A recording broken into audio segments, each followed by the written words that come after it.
Container ship. Start with the ship that quietly runs your entire life. Almost everything you own cross an ocean on one of these, and the largest now carry over 20,000 containers in a single voyage. But the interesting part isn't the size, it's what the size is optimizing for. The whole design exists to drive down one number, the cost of moving 1 ton, 1 mile. So the hull is a long, plain box, because a box holds the most standardized cargo per unit of steel. The engine room and accommodation are shoved to the very back, leaving the deck uninterrupted. Below deck, containers slot into vertical steel guides like a filing cabinet. Above deck, they're stacked and lashed down, and it runs slowly on purpose. Because fuel burn rises sharply with speed, a few knots slower across an ocean saves a fortune. It isn't built to be fast, or clever, or beautiful. It's built to make the price of shipping almost disappear. LNG Carrier. Now, a cargo that fights you the entire way. To ship natural gas economically, you have to cool it until it becomes liquid, at which point it shrinks to a tiny fraction of its gaseous volume. But that liquid has to be kept at around minus 160 degrees for weeks in the middle of an ocean. So this ship is essentially a giant vacuum flask that floats. Look at the deck. On many of them, you'll see enormous spheres rising out of the hull, and that shape isn't decoration. A sphere has the least surface area for its volume, so it leaks in the least heat, and it handles internal pressure evenly with no weak corners. Newer designs hide flat-topped membrane tanks inside the hull instead, lined with thin, folded metal that can shrink and expand as the temperature swings. And no insulation is perfect, so a little cargo always boils off, which the ship simply burns as fuel. It runs on its own evaporating cargo. Icebreaker. Here's a ship built to hit things. Sea ice can be meters thick, and pushing a normal hole into it just stops you dead, or crushes the plating. So an icebreaker doesn't push through ice, it climbs on top of it. The bow is deliberately shaped like a wedge, sloping so that the ship rides up over the ice edge, and then the vessel's own enormous weight cracks the sheet from above. The hull is a different shape below the waterline too, rounded rather than sharp, so pack ice slides around it instead of gripping, and the steel is far thicker at the belt where it grinds along the flows. Some carry systems that roll the ship side to side, or blast water to lubricate the hull, to stop it wedging itself stuck. Everything about it is inverted from normal naval architecture, because every other ship in this video is trying to avoid what this one is deliberately driving into. Dredger. Some ships don't carry cargo, they rearrange the seafloor. Every harbor and shipping channel silts up, and a channel a meter too shallow is a channel that's closed, so someone has to constantly dig the bottom of the ocean. A trailing suction dredger lowers long pipes to the seabed and drags them along, sucking up a slurry of sand, mud, and water like an enormous vacuum cleaner, storing it in a hold inside the ship. Then it sails somewhere else and gives it back, either dumping it through doors in the bottom of the hull or pumping it ashore through a floating pipeline. And that second use has become the more spectacular one. Point that discharge at a shallow spot, keep pumping, and you don't just clear land, you create it. Entire coastlines, port extensions, and artificial islands have been built by ships doing nothing but moving the seabed from one place to another. Cable laying ship. Almost every message you send abroad,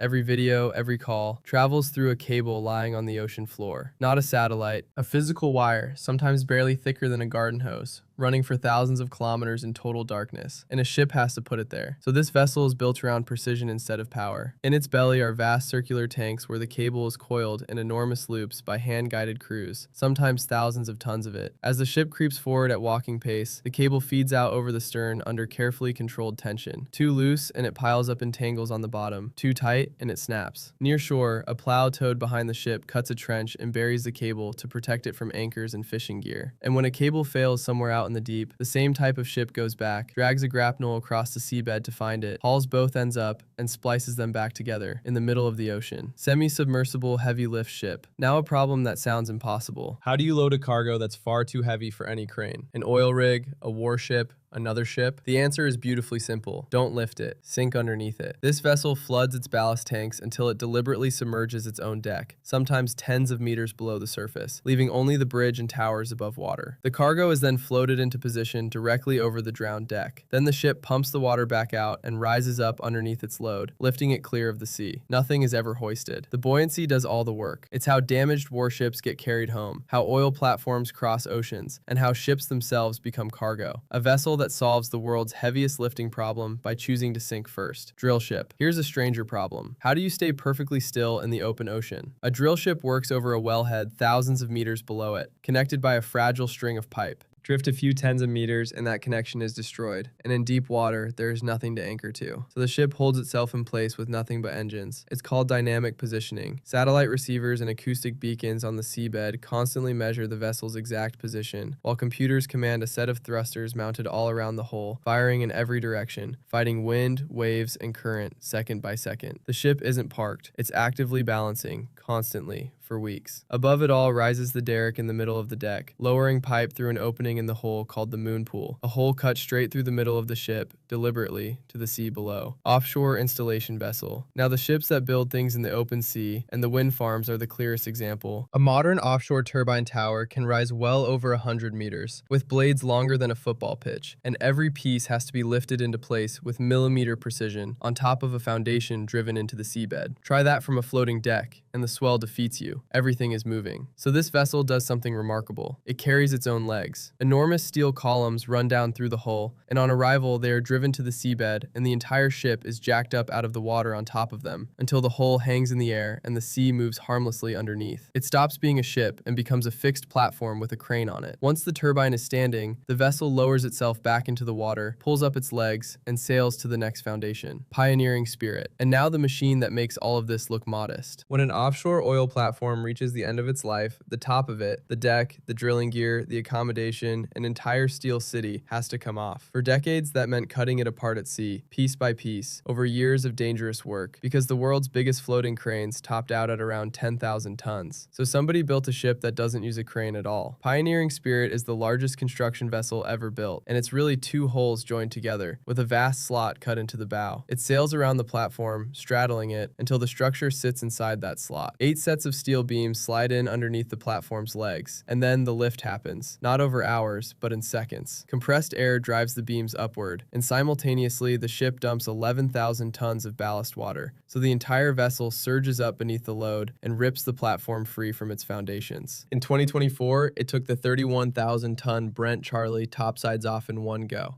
the heaviest offshore lift ever performed. For scale, the largest crane on land is rated at around 5,000 tons. This ship lifts 6 times that. By choosing to float upward instead, look back at all of them. A floating filing cabinet, a vacuum flask the size of a stadium, a ship that climbs onto ice, one that vacuums the seabed and builds islands with it, one that sews a wire across an ocean floor, one that sinks on purpose, one that stands still using nothing but engines, one that lifts itself out of the water on legs, and one that swallows an oil platform whole. Not one of them is really about carrying cargo. They exist because the ocean provides nothing. No ground to stand on, no crane to borrow, no road to follow. So every single thing an engineer needs out there has to arrive already floating. Next time on Gearverse, we come back to solid ground, and the machines that dig up the raw material everything else is made from. Every type of mining machine. Explained.